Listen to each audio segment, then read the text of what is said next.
So I have my Halloween decoration turned on in the background here. It's a witch head with some some of the lights that I got at the thrift store there. Does anyone have any Halloween plans? I don't have plans, but I've been spending the last few days making a prop for my niece's costume. She wants to be a race car driver, so I've been like constructing a race car out of cardboard. And it's pretty Oh, That's pretty cool, Jesse. We're just trick-or-treating over here, but there's four of us. There's me and my three sisters, so all of our kids are going to my one sister's house about 15 minutes from here. We're gonna trick-or-treat over there. wow, so you have lots of kids to You take know, not as much as you would think when you hear the that there's four of us, hmm but yeah. Any interesting outfits in the works? Any costumes? I've just been wearing like a unicorn onesie for the past 4 years. I love that. My youngest convinced me to be the Queen of Hearts this year Oh, because my husband and I are amateur magicians, so I have a dress that has like playing card suits on it. She's like, "Mommy, be queen, be the queen from Red." I'm like, "Okay." She's she has it narrowed down to either Belle from Beauty and the Beast, Josh from Blue's Clues, or Bitsy from Super Kitties, and she refuses to make up her mind. So I'm probably gonna have to make that up for her. And my 5-year-old wants to be Sonic. She's very excited about it. nice. I still remember when my kids were in preschool for my son, because he's the firstborn, for the first time walking into a little preschool. Everyone's, like 3 to 5 years old, and all the girls have like princess outfits on, and all the boys have like fake muscles and stuff, and they're like Batman. I had a costume in college. I went as this was following Meg Ryan doing this. I went as a Freudian slip, so I just had the slip with some, black stuff under it, and the little picture of Freud pinned to it. I liked that one. I like to be having a psychology relevant costume. Oh, before we get started, here's another story. So, I love teaching the history of psych, and I had students write papers that were biographies of famous psychologists, and then I assure you, I was the only one excited about this, but I decided one year, okay, that they needed to really understand who their person was and speak about it. So I organized a fake cocktail party because they're not of age. I brought little fake cocktail glasses and stuff and drinks, and they were supposed to talk to each other as if they were the person that they had written about. Like, like Freud and Skinner would be sitting around like, so tell me about your theories or whatever. And they were all like semi-horrified. I thought it was delightful. That sounds amazing. Like I would have been the student who showed up, dressed like Skinner, prattling on about behaviorism. Well, maybe that was a better one for grad school, where we're we're more invested and we want to be like, oh yeah, I gotta tell some stories from Freud's perspective or Jung's perspective. And I hear Jung did a lot of drugs. He was, Jung has the Red Book where he drew lots of wild drawings and stuff, and he got into some different mental states to start visualizing some of his theories. So yeah, I swear when I taught the history of psych, I thought there's hardly a person here who is not, shall we say, eccentric. Something about becoming famous, just really um, embracing what may be an extreme perspective. I don't know. We have it's like no dull moments in the history of psychology for sure. Well, I gave feedback on your last assignments, and I think that I'm finding myself in the interesting position, being the professor here, of just genuinely admiring the readings and their high standards and ideals, but then having taught for so long, what comes up in my mind is what it's really like when you do it, because like the book covers some of this stuff, but it's like, yes, I'm going to, get all my lectures ready and have all my content, be best practices and when I know my stuff and get in there and I'm gonna have a demonstration, but then stuff happens, right? And they do have little boxes in the book about, what happens when this takes place, but so many things happen that you don't anticipate. Like they do cover instabilities, but how you're going there and you were just thinking about classical conditioning or whatever and how you're going to present on it. And then there's someone saying rude things in your class, and then it normally catches you by surprise because people don't do that all the time. Once I was doing this demonstration on lying, how to detect when someone is lying. And so I had two volunteers, one who was supposed to always lie and one who was always supposed to tell the truth. And I talked to the class without those volunteers there, and I said, you're not supposed to ask any questions that you already know the answers to, like, do you have a brother or something, if you happen to know the answer. And you're not supposed to ask anything upsetting or rude and all this. And I had these two women who were volunteers, and a male student from the back just kept yelling, "What's your bra size?" And I was like, "Oh, tell me this is not happening." And I was just like, okay, that is not appropriate, and just your book does walk you through sort of, okay, we're going to talk in this class, we're going to talk about goals, development goals for understanding and application and all that. But, trying to remain civil yourself and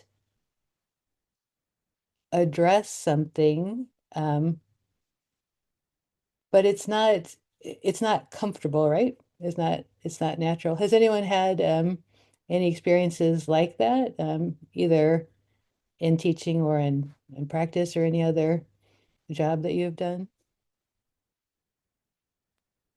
I mean, for me, it happens pretty much every day. So I'm a group, like a therapist at a treatment center.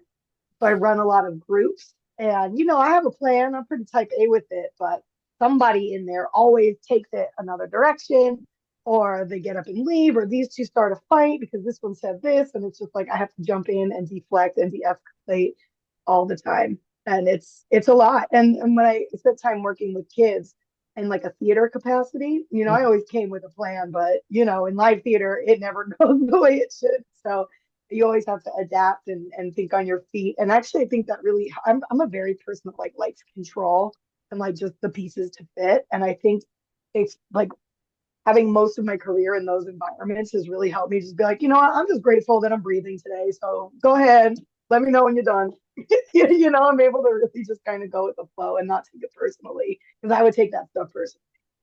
Yeah, it is really hard. And one of my things I grapple with is I don't want to sound too stern, but I don't want to be too, what do you call it, lackadaisical. I want to be straightforward, like that's not okay. It's not respectful. We have to respect everyone. And sometimes people resist. And so then you have to take it further, like I need to talk to you in my office or in the hall or what have you. Um, like I say, it's um when you're thinking about all the sort of mature things you're thinking, and then someone else comes in and disrupts it, you just have to maybe go in with the preparation for that too, as to how you're going to, take a step back, take a breath, not overreact or underreact. Make sure you address it. And I'm not trying to be Debbie Downer, but there are going to be things that come up that you're going to think, really? Like, and it's vastly different. Like, you may be teaching 18-year-olds, you may be teaching a graduate class. There's just different things that might come up. So, but that's not to say that that's normal. I think in general, normal is mostly civil, and things just vary based on, say, like the setting. Like and when I was in grad school, I was teaching some very large lecture classes, so in there it's never going to be sort of as silent as you could hear a pin drop, but it's got to be so that everyone could hear what's going on. Just some thoughts, but you all are so very prepared from taking this and the other, if you take the other classes, compared to just keep in mind the norm is, and your book covered this, people who are just went to grad school, they have a PhD now in some kind of psychology, and then, oh, guess what? You are now teaching developmental psych, history of psych and intro psych, and maybe you've never taught before ever, but they're saying, well, you're smart enough to get a PhD, you will figure it out, and you will. But most people will be on bumpier ground because they don't have all of this advice and all of these resources. Tonight, we're going to talk about learning objectives. And I will tell you, I have been weak at the beginning with my learning objective. It's different when, like, the week before, you're like, learning objectives, what's that? Because again, you're like, you've moved to a new state, you've started a new job, you have 4 classes, you just finished a PhD in something, right? And these are just the realities of the situation. So just keeping it real here. It's not all like the glories of the teaching of psych book. There are, whenever I do something I think is lame as a parent, I always say, low moments in the history of motherhood. Well, there are some low moments that come in teaching. And then there are just amazing moments when you actually get a little spine tingle, like, oh my gosh, I think that worked. And I think they learned something. Well, I'm going to transition here to, let me ask if there are any questions about anything, and before I move on to the topic of the evening. All right, so I have made up slides. You have Dr. Jacqueline's slides always, and I'm going to add these as well. So tonight we're talking about learning objectives, and I'm going to do some initial discussion here, and then later I will give everyone an opportunity to work in small groups about uh, delving into understanding learning objectives in depth and then applying them by practicing some of what we'll talk about earlier in class. So they're called course learning objectives also, or just learning objectives. And as you know, where's my document here? We had a majorly big reading thing here. My husband printed this whole thing out for me. The APA guidelines for the undergraduate psychology major, full of useful information. Again, most people don't come into their first teaching job knowing anything about that. What they know is what their experience was as a student, and that always comes into play, of course. So learning objectives, which I'll abbreviate LO here, or course learning objectives, CLOs. You're telling your student, this is part of the syllabus, so here we are in this part of the semester. We are working toward the syllabus, which is going to be your assignment as we wind the class down. Learning objectives are always on a course syllabus. Next time, in the next unit, you'll be working on picking the materials like a textbook for your class or other things. So this goes on the syllabus. Of course, your text is not only listed on the syllabus, but plays a heavy role in how you're organizing the course, probably. So we are working on the syllabus now, little by little. And if you haven't already, I encourage you to search around online and get syllabi that other people have assigned for the course that you are prepping. So learning objectives are about what is going to be different at the end of the semester. Now, of course, a student may not engage with the material, a student may disappear, they, of course, have to be involved. You can't accomplish the learning objectives by yourself. There's something that's going to change in the student. Of course, you are going to learn a lot every semester, even if you've taught a course I can tell you, if you taught a course 10 times, you will still learn from teaching that course one more time. So what will they know at the end of this course that they didn't know before? And as we get into this, we'll see how it's not just isolated facts, but also building out from those how they intertwine with each other, how they fit into the big picture. So, I could stop here and say, what do I want you to know when you leave this class? I want you to understand, like this unit, what learning objectives are, how you might construct them. We'll get into some wordings, some good verbs, and we've been mapping that onto that big document, the APA guidelines. I'll just call it for short. It's guidelines for undergraduate psychology majors. And I want you to be able to do things like for your assignments, you'll be um, drafting some of these, you'll be writing comments on your experiences and so forth, as we do all the time. This is where they will be, where they will arrive if they're successful in the course. So when you're writing these learning objectives, you've seen them on your syllabi, I know as well. You may not have paid as close attention to them.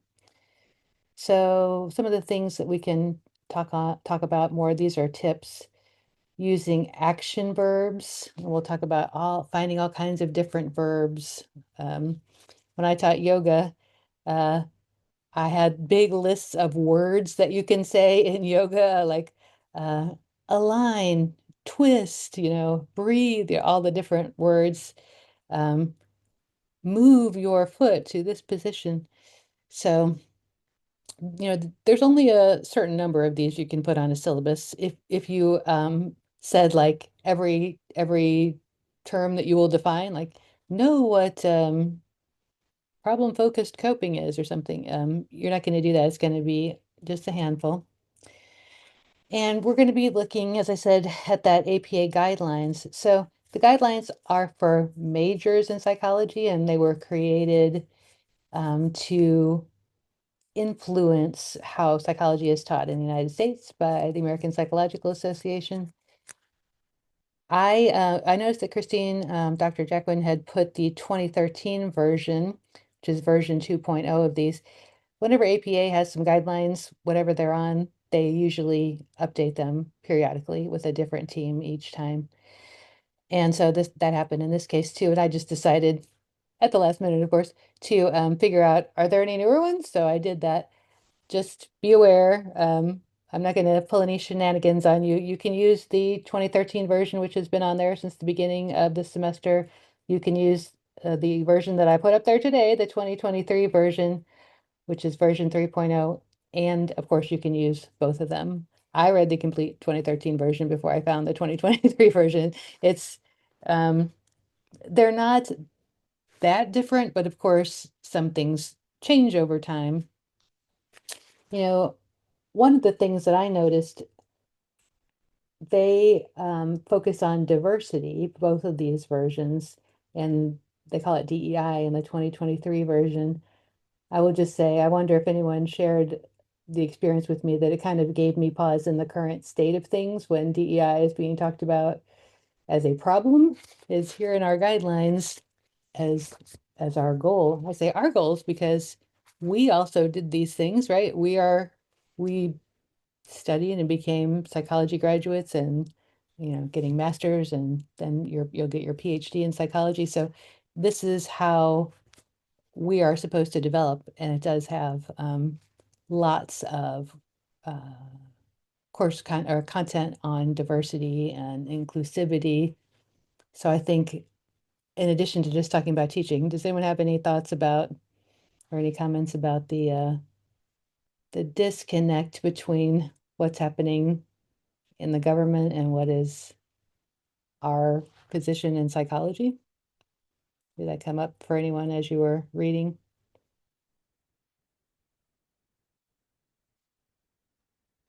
Some colleges and universities have lost funding because they have DEI programs that are actually really important.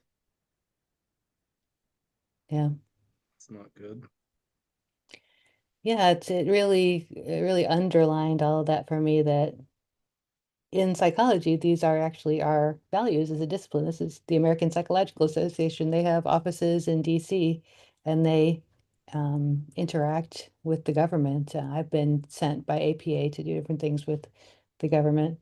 Um, so it is a trying time, but I was recently in the last couple weeks at an APA editors event. The CEO of APA Journals was there, and she was speaking frankly about how topics in DEI are being, you know, targeted, if they're being published in APA journals. And I never thought I'd live to see the day, but here is the day.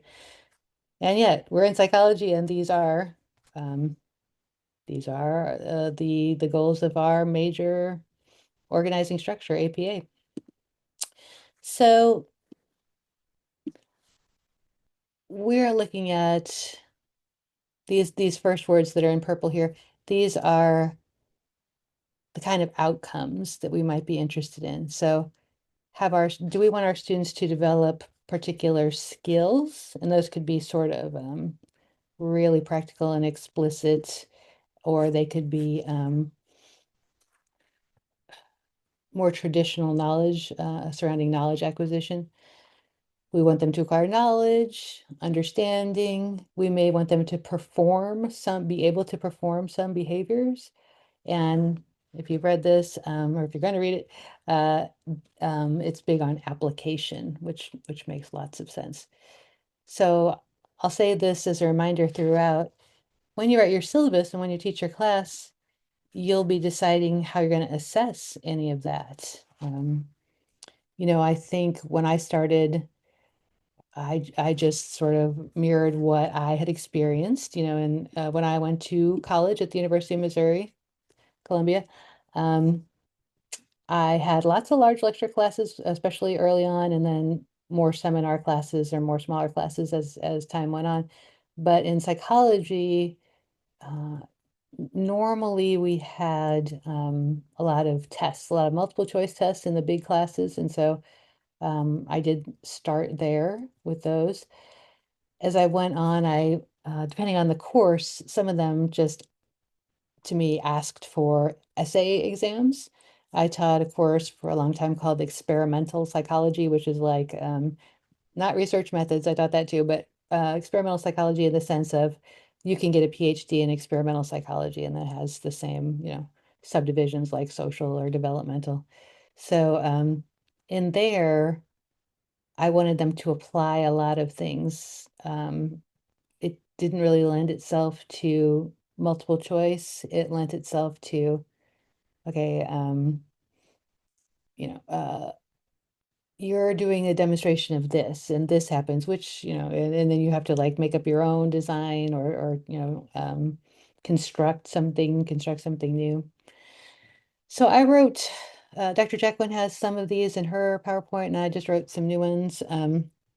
Let's say you're taking a class, as I did in grad school. Mine was on SAS at the time, but anyway, SAS or SPSS, you're taking a class on software. Students, when they leave this class, might be able to successfully perform a regression analysis using SPSS. When I was in grad school, we had to write the code for SAS, so maybe you would phrase it that way, that you were actually writing the code that will run these different kinds of regressions. This one maps on to the levels of thinking, like Bloom's taxonomy that we'll get to shortly, explaining the difference between a correlational research design and an experimental one. Applying your knowledge of research designs by identifying ones that are experimental from some different choices. What if you had to find and correct APA style errors? It's funny, as I read through these guidelines, I kept thinking about how often those are just things that I learned from between day one when I started being a psychology major in college and over the course of, getting my master's, my PhD and teaching and doing research and other things. you could look at these undergraduate goals and yes, they're more complex for graduates and postgraduate, but this is actually kind of humorous to me because as a professor, I do find incorrect APA style errors, right? So um, when I was learning APA style, I didn't say to myself, good thing, because I'm going to grade a ton of papers. I didn't really know what direction I was going to go. And so even if I had a plan, that plan maybe would have changed or something. So so many things that I do now are described by some of this content. Um, name important figures, or even like an example I gave with my little historical cocktail party. I let students, join wherever they were, and some were more outgoing, some were more likely to want to take on personas, some wanted to put like glasses on for Freud or do different things or do voices, Austrian accent or different things like that. It just varies with the person. But we had learned about what the person was like, and then also what their work was like. And so you had to, ideally, like let's say we did it and we're in grad school, we have that level of education. Um, we might be able to juggle all those things at once, whereas you wouldn't expect that much enthusiasm or knowledge from students. But um, does anyone know anything about Freud? Like, what was he like as a person? Like, was he warm? I know he was paranoid and on a lot of cocaine. He did take a lot of cocaine, right? So you could have joked about that, or you could have demonstrated that. Um, he didn't get along with people very well. He would basically Freud might have, been an early adopter of cancel culture because he canceled a lot of people when they didn't toe the line. He and Jung had a breakup, and they both really freaked out about it after that. So, and Freud, as you may know, had that jaw prosthesis. He had big parts of his jaw removed because of the smoking of the cigars, and he had cancer of the jaw. So that couldn't have made him a more, cheerful person to be around. So um, I don't know. I'm trying to think of a happy-go-lucky psychologist. Abraham Maslow. He's good. He's a positive. Um, so just to be able to cross that bridge, like if you were talking about the history of psych, there's a point at which you're a student, like let's say maybe you're in high school or something, and you're just getting some information. And then as you develop and progress, you can understand and get a sense that these were real people with real complex lives with different personalities, and start to think about how that way they had of interacting with other people may have played a role in their career, their success, and you just get more complex over time. So some other verbs you might use: analyze, differentiate, generate a coherent argument. That's a paraphrase from our COCs, right? Like, did the student generate an argument? Did the student do this and that? We have those as well. So here's a little visual for Bloom's taxonomy, talking about learning and what happens, what are the outcomes and the goals of learning. And so starting at the simplest, and then moving to the more complex. This is a nice one, and there's lots things like this online where it just gives you a vocabulary, some different words that you can use. When I first started out writing learning objectives, I did start at the bottom, like kind of like, I don't know, no social psychology, like, okay, well, they're supposed to know some information when they leave this room. Um, but these are a lot of nice examples of ways that we can get more fine-grained with our vocabulary, be able to defend something, have a debate over it. Um, and I love how what your readings talk about is that when you're at this highest level here, you're actually creating something new. We were all once kids in school. We learned things in an elementary way and we developed our learning. And, I think even in grad school, I didn't really fully visualize myself like, oh, I'm going to write a book or, things like that. But we can, right? So when we make our way through this, education is change and we all change through grad school and we all get more and more and more experience and then we're able to come to the point when we can create something meaningful and that's really exciting. That's not something we often talk about when we talk to, say, college students about their careers. It seems like it seems impossible. Like I remember one of my grad school professors, Dr. Russell Gain, um, he signed one of his books for me and he signed it when I was in grad school and he signed it, I'm looking forward to reading the books that you will write. And I was like, hi, Kay. So like, and I kind of visualized it like maybe when I'm about 80, I'll be like, okay, now I'm retired and okay, it's good. I'm in a rocking chair, but I'm gonna write a book. And I have to say it's gives me the chills now thinking about it that I dedicated the first edition of the Oxford Handbook of Media Psych to Russ, and I called and talked to him on the phone about that, and I would not have been able to believe it. When he wrote that, just kind of thought like, I wonder, like, what if, but it didn't seem achievable, at that time. But we never knew. But another thing from a teaching perspective, he was my professor. He was on my dissertation committee. He was a mentor to me. My primary mentor was someone else, but he was a mentor to me. And that was him teaching me too, right? That let's put an idea in your head. You could write a book, even if at the moment it seems very far-fetched. Knowing someone believes in you, I think that's a wonderful thing about teaching that if someone can say, hey, you're talented, hey, I recognize your skills, you could do anything you wanted to do. That's we hopefully we've all had that experience and it's life-changing.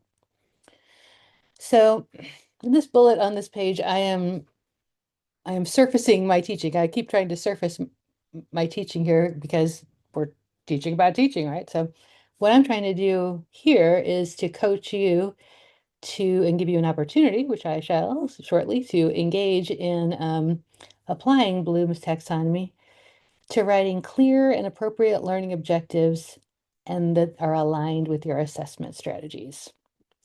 Now that last part, okay, we're just writing the learning objectives for the first time, so baby steps, right? But it would be a rare professor indeed who understood how they were going to assess and was able to, like, the first time they taught a class, write those learning objectives that were well aligned with actually what they asked on the test, how they had people engage in class.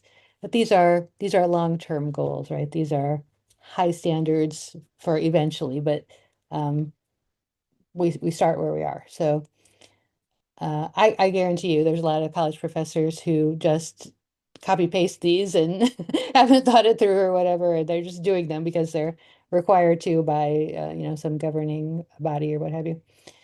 But over time, after you've written these and you start to think about, is that what I'm teaching them? Is that a core component of this class? Should I put that in my learning objectives? Um, at the very least, when students see your syllabus, they'll say, okay, this is what that professor thinks this course is about. This is what they anticipate us being able to do. And I give you a link to helpfulprofessor.com where they talk about different topics in psychology, including Bloom's taxonomy and these different levels of understanding material.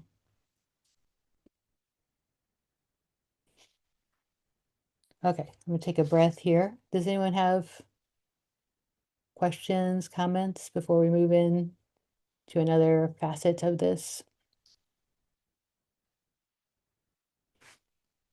Okay, so we've got these giant guidelines, whether you're using the 2013 or the 2023 or both. They are online. You can click on them and visit them online as well. Both the version 2.0 and 3.0 have 5 goals, and we'll be getting to those goals. 3.0, the 2023, puts a little bit more emphasis on career development, gets more statistics in there, and does put DEI forward. But for our purposes, we're writing learning goals for our syllabi.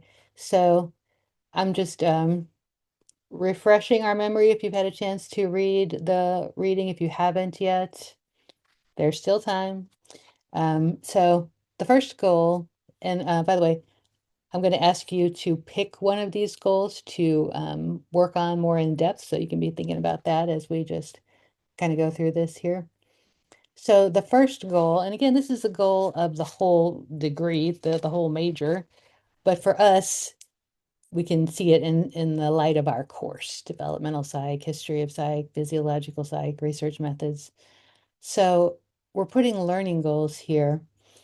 Let's say I'm teaching research methods. The content knowledge might include the ability to differentiate common research designs from each other, demonstrate a knowledge of um, the research designs and their different strengths, and be able to identify uh, the research design if you're shown an example of it. So the key competency there is, if you were to apply this, that's what this means here, you want to use the content to solve real world problems. So like I'm lucky in social psych, I think social psych is fascinating, and so many real world problems are social. And so I'll just pick a random one. So Elliot Aronson, the famous social psychologist, used the jigsaw classroom. I talked about that, or we talked about that last time, I think, um, as a way of dealing with inequalities. He was in Texas, I believe, and there were students for whom English was a second language, and he wanted them to be able to depend on each other for knowledge. And so the jigsaw classroom is that it's say a group of 6 students, and each one of them has a pivotal piece of information, and each one has to teach the other. So that's a way of he used what he understood about psychology to help kids interpersonally, and kids with their own sense of identity and self-efficacy through having this opportunity to teach other students. Second goal of a psychology major, or a goal that might be in your course, is understanding scientific inquiry and critical thinking. So we have to be able to think critically and think like a scientist, which we are. Behavior and mental processes, that's just the definition of psychology, the study of behavioral and mental processes. These goals are very values oriented. They're very pointed at developing people who are excellent citizens, who have excellent social skills, who thrive with others, who tolerate differences. So when you graduate with a degree in psychology, you want to understand what those values are in psychology. And ethics is a big part, whether you're talking about the Institutional Review Board or you're talking about the APA rules of ethical treatment of participants, or anything to do with ethics in the context of psychology. Could be research, could be therapy, could be other things. The fourth goal, which is very practical in today's job market and just for anything that you would be wanting to do, involves communication. So psychological literacy, communication skills. When I was in college, we had writing intensive courses, and I was a TA for a writing intensive course later. So beginning to learn to write like a psychologist, write professionally. And they even have collaboration on here. So communication includes the ability to collaborate. Of course, whatever you're doing in psychology, you're going to have to be able to do that. And then finally, a look at personal and professional development, which was given short shrift when in some of the papers that we have for reading assignments, people didn't spend a lot of time talking about that. I eventually I had a chunk, I had a history of psychology class that turned from 3 units to 4. And what I did with that fourth unit is put practical career tasks. We had the career center leader come and we talked about all the nuts and bolts of networking, applying for jobs, things like that. What are the possibilities? What about going to grad school? What else would you do? Um, so how can we get our students ready when they graduate with an undergraduate major or inside each of our courses? How do we help them develop an understanding of what they might do with their degree? So those are the goals that the APA picked out. And now I'm going to pause, and what I'm going to do is give everyone some time.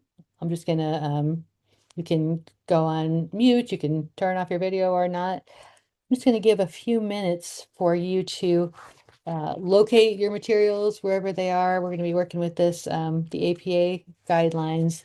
You can Google it too, they are online. Actually, did I have this pulled up? Let's see if I've, here we go. There it is. Put it in the chat. Get back to this.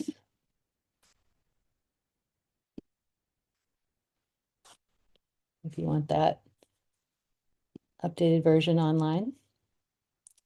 And eventually I'm going to ask you all to choose a group based on one of those 5 goals that I just went over.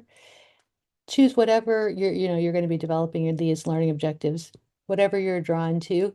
You're going to look beyond just the definitions I gave and look at the material for what examples, what are, they delineated a whole bunch of things that would go under each of those goals. And in the group, you'll be talking to each other about making sure you understand what that content is of that goal. And then after that, you'll be together writing some learning objectives based on that particular goal. I'm not going to choose for you. I want you to choose for yourself which one you would like to work on tonight and give some various time.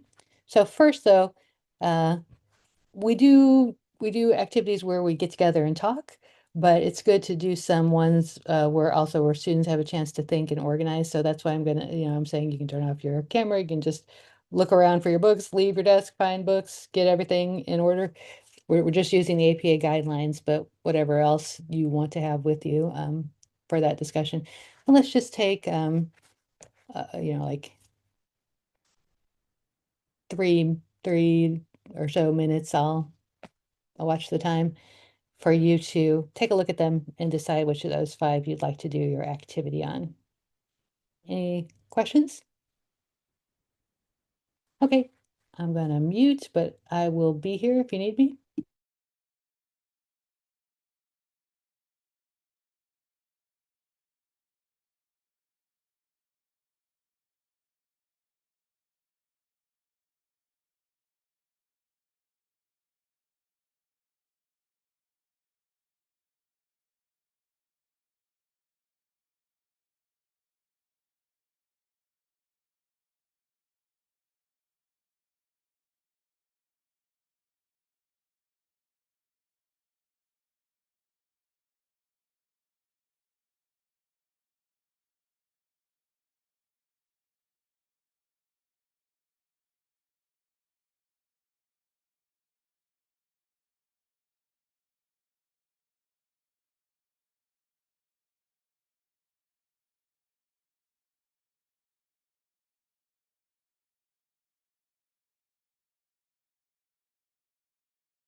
Okay.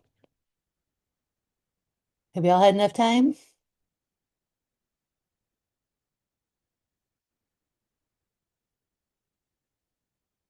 All right. Before we get into the groups, I'll just give an example. I was flipping through my pages as well. So the goal about communication, I like at the end, they have a nice little list you may have seen of what some adjectives that the student will look like after they've made it through this experience. So in my social psych class, I often had students give presentations. We had a book called Readings in Social Psych that came with the textbook, and they were short presentations. I told them that I was there to try to encourage them and and give them feedback on their presenting skills and help them learn how to give a talk in a designated amount of time, things like that. Um, I noticed that one of the adjectives that they use to describe a successful communicator is comprehensible. So I was thinking this is an example of a goal that you could have in a learning objective. So in that class, I was trying to give them some communication skills, help support that. And people start at all kinds of different levels. And so at the end of the class, how will you be able to assess how comprehensible they were able to be? Well, you teach the content, you're telling them that their goal is to be able to communicate something about a scientific article to something at the developmentally appropriate level. These readings were designed for undergrads. They were short, were clear. They were not like your average article that we read that's full of statistics and beta weights and big language and everything. And just as an anecdote, I remember one student who later became a very successful counselor, um, was so shy. She walked up to the front of the class, and I'm telling you, she whispered her talk. And I was dying inside the entire time. This cannot be happening. I'm like, up, like trying to coach her to talk. But you can get into that mindset where you're just like, I gotta give this talk, but I can't face speaking aloud. So anything can happen. I would have never predicted anyone could have talked that softly during a talk, but yeah. And then as a teacher, you have to find a way to not demoralize them, but just let them know they have to hear you in order to for you to have communicated, you know. Um, Not easy. Okay, so I'm gonna set up these rooms now. Everyone's got their idea in mind. So let's see if I can do this. I'm going to let participants choose. I'm going to put 5 breakout rooms. There could be some that are empty. I'm going to create those and open them, and then it's just room 1 is for goal 1, room 2 is for goal 2, etc. So you can join any of those. You can uh, I can broadcast to the rooms, but you can exit the room if you need to ask me anything. So again, 2 goals here. The first one, take a little time, like take, I don't know, 5 minutes, or I'll check in with you, to just get clear about what these goals are about, what some examples are, and pretend for your goal that you're trying to achieve this in your class, which you may well be. So take 5, maybe it'll take 10 minutes to do that. And then I'll tell you what, I'll broadcast after 10 minutes and say, okay, now move on to the writing some learning objectives for that goal. Is that So what is it you want us to do the first time to make to like how we would assess the goal or the No, the first 10 minutes is just getting clear with each other about what the information is. So talking it okay. out, getting your material together, like, okay, maybe you can talk out what is this goal about? What would a student look like if they met the goals as outlined here? Um, and then the second part is writing the learning outcomes from there. Thanks for that. Any other And questions? I got a question real quick. When we're applying, is this just like a basic psychology, or are we trying to like gear it towards the psychology course we are each kind of creating? Oh, good. Well, I intend this to be for the course you're creating because you would be writing the learning objectives for that course. I hope that works so that you're each developing some different ones. You could uh there will be overlap, I'm sure. But you could Got talk it. So about yeah. sorry, I didn't mean to interrupt. So like each one of us are writing our own. We both are not writing one as a team and submitting it. Yeah, nobody has to submit anything. I'll just ask you to talk about it when you come back into the room. You're submitting the learning assignment as you've seen. Right. So this is just Yeah. practice. You know I- what? If it doesn't, if it works better for you to just say, okay, let's pretend we're teaching intro, do that. I was thinking that that you could maybe do some together, or maybe you could do both. Maybe you could everyone pick a class and do a few together, and then on your own to sort of write some. We'll see how it goes. Sorry, it's not incredibly self-explanatory. I didn't anticipate that. Um, but yeah, maybe pick a a common set of goals or a commonality first and do that, and then try to do some for your own assignment or just practice. Does that work, or do you want me to just drop the whole thing and just say, everyone do research methods or everyone do intro or do you think you're gonna you're doing this for your own edification, so whatever works, how about that? In your team, whatever you decide for your own edification, um, go with that. All right, all right. You can choose your room. How do we do that? Sorry. I have said open all rooms. Do you see anything? If you go under more, the drop up or scroll up will appear, and then you'll be able to select the breakout rooms from there. And then it'll come up with room 1, 2, 3, 4, and 5. And those correspond with the There you goals and the go. APA thing. Thank you, Thank Chris. you so No, much. no problem.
Hey, I saw that you were a group of one. Yeah, it was just me.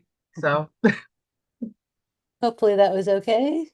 yeah, it's fine. I mean, I'm if I can't handle my own thoughts, what am I doing in academia, you know? Yeah. Sometimes I just need to be alone with my own thoughts. I'm just surprised because I picked goal four, which is communication and technology. And you would think, especially with an eye on the future in psychology, that, this would be something that we'd all be looking to develop a little more. But Yeah, it's a big one. Yeah, I have lots of interest in that topic, just keeping up with everything that's out there.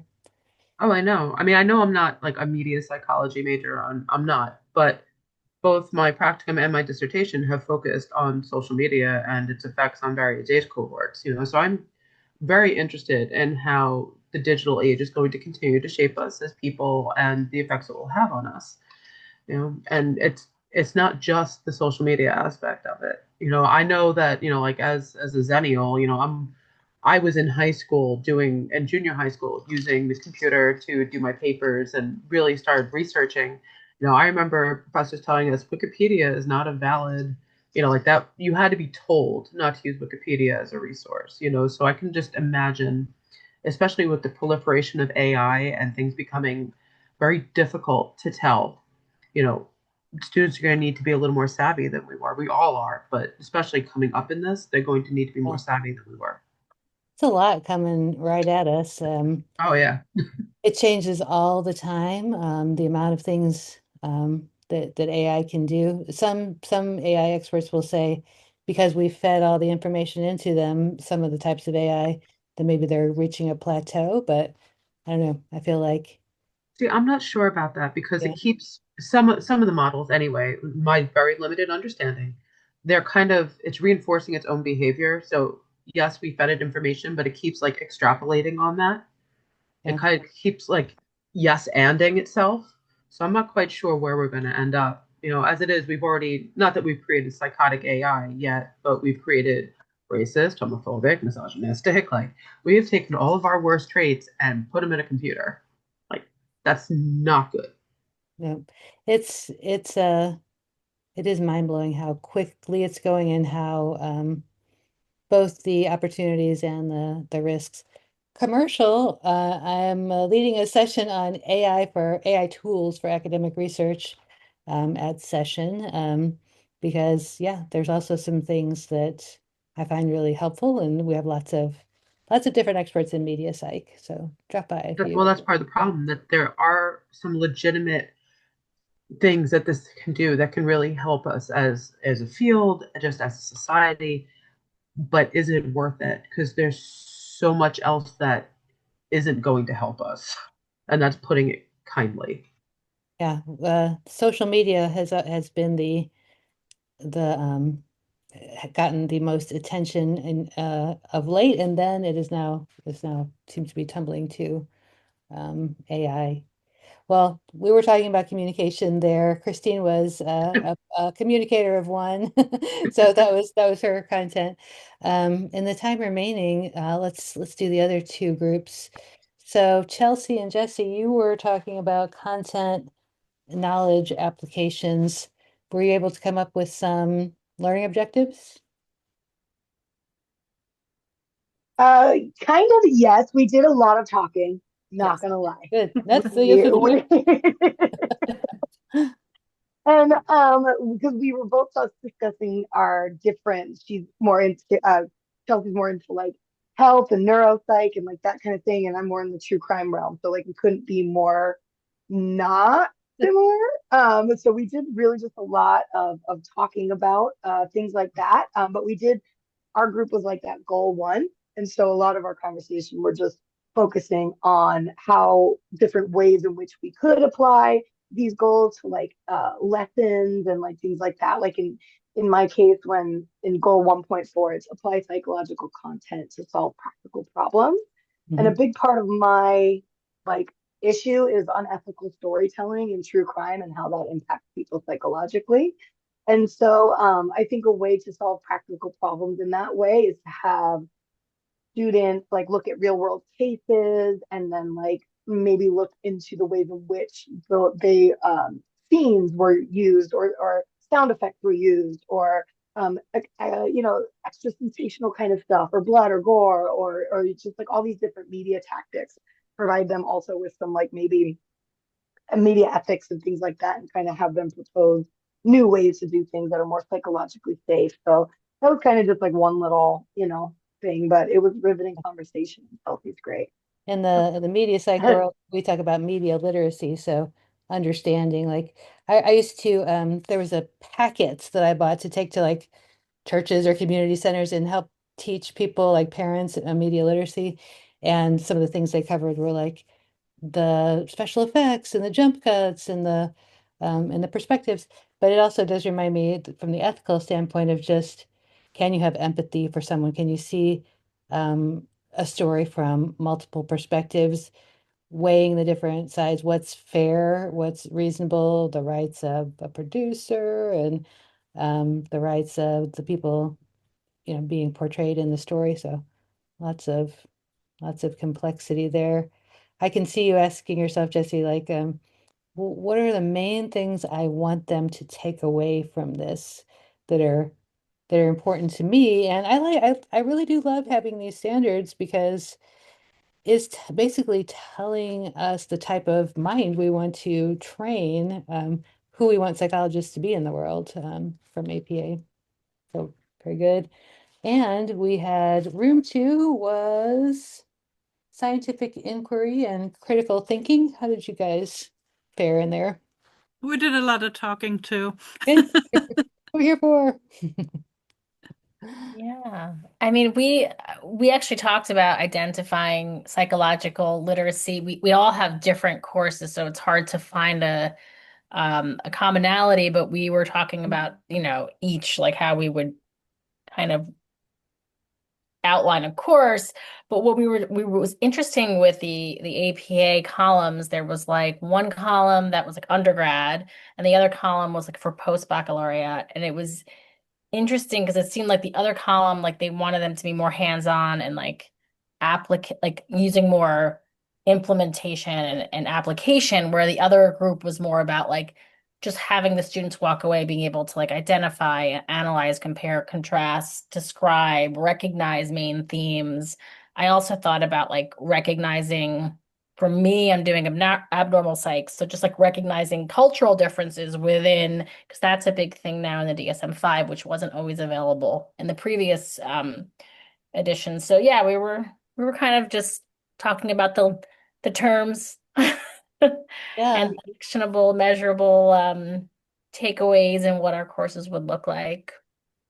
Well, I'm going to do something that may surprise you or not, which is to say, when I visualized this, it didn't quite make sense. It made sense to me. So now that we're in this class about teaching, how can it help me refine this? How can I refine to where my goal is, I'm sure it's transparent, is I want you to have time to think together, to understand what these goals are talking about, and then how would you use that to construct some learning objectives?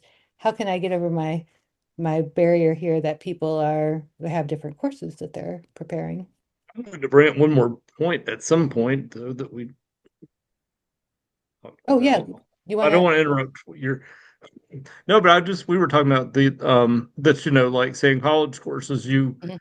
get the syllabus, it has the learning objectives the professor might spend.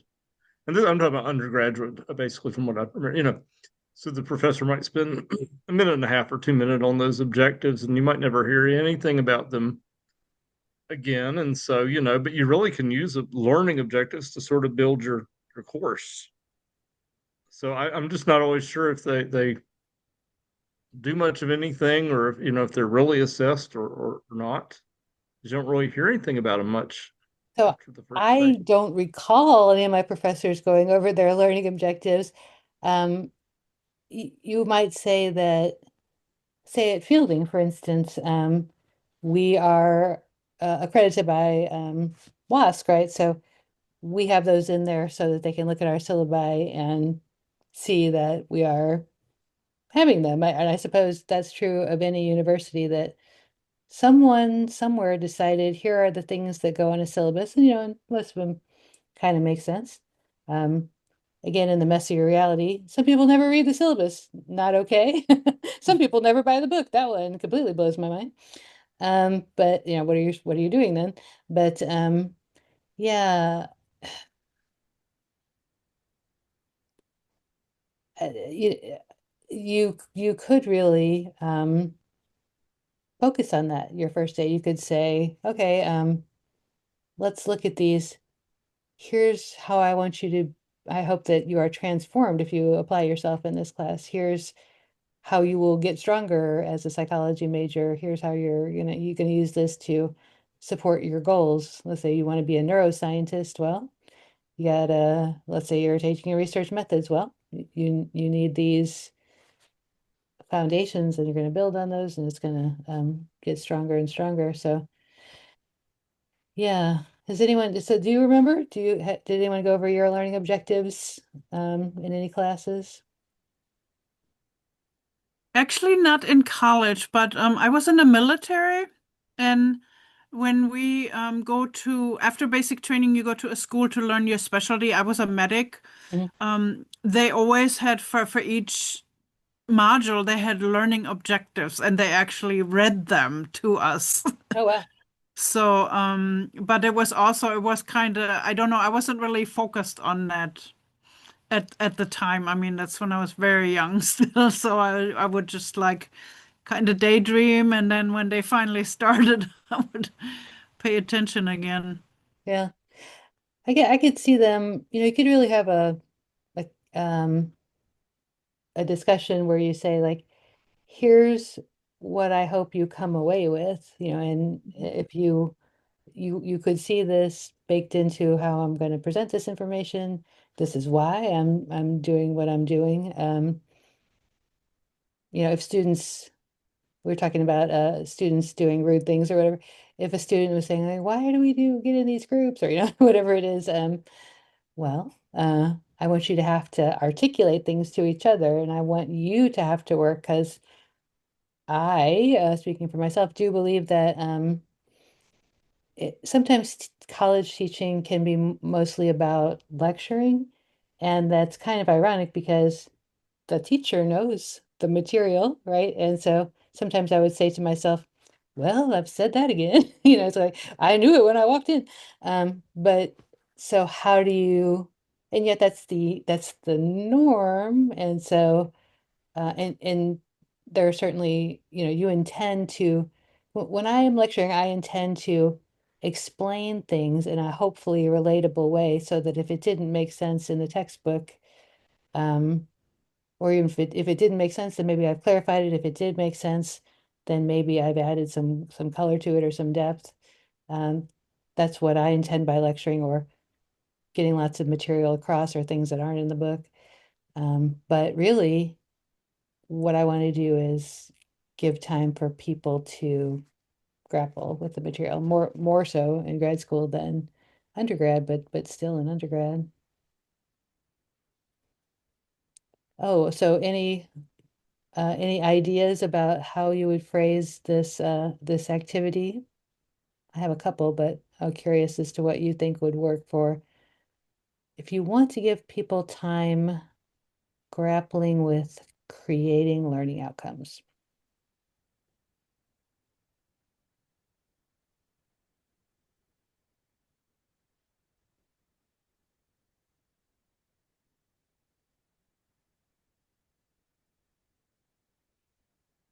Well, I'm not the only one who doesn't know, no. I'm just kidding. So I should have or I could have said uh, work on outcomes for, I could have said work on outcomes for an intro to psych course or a research methods course or take turns. Uh, Go around the room. One person's doing developmental. What would you recommend for that? One person's doing history. What about that one? Um, Other ideas? Would it also really depend on the course description? I mean, if the college has a course description that Mm, says we're gonna do this, this, and this, yeah. gonna do A, B, C, D, Yeah. then the learning objectives somehow have to express that. You would think, although there's probably an article that says they don't match, but Mhm. I noticed that Dr. Jacqueline had said in her PowerPoint that you probably don't get to write the course description. Mhm. I may have been fortunate because I do like to write them. I've written a lot of them. I guess it just depends. Maybe because I've taught at smaller institutions, and so a given person might be in charge of, say, research methods or what have you. Um, but yeah, in the course description, sometimes I'm describing the content area so that if someone was looking at a catalog, they would ask themselves, do they want to learn about this? Um, I want to respect everyone's time here. Um, thank you for coming tonight. Any remaining questions on your mind about, or you sound like you are in touch with what this is about, and it feels like you have the information you need from my perspective, but is that correct? Do you have any lingering questions? All right, well, thanks for spending part of your Thursday night with me. I will see you again soon. Good night. Good night.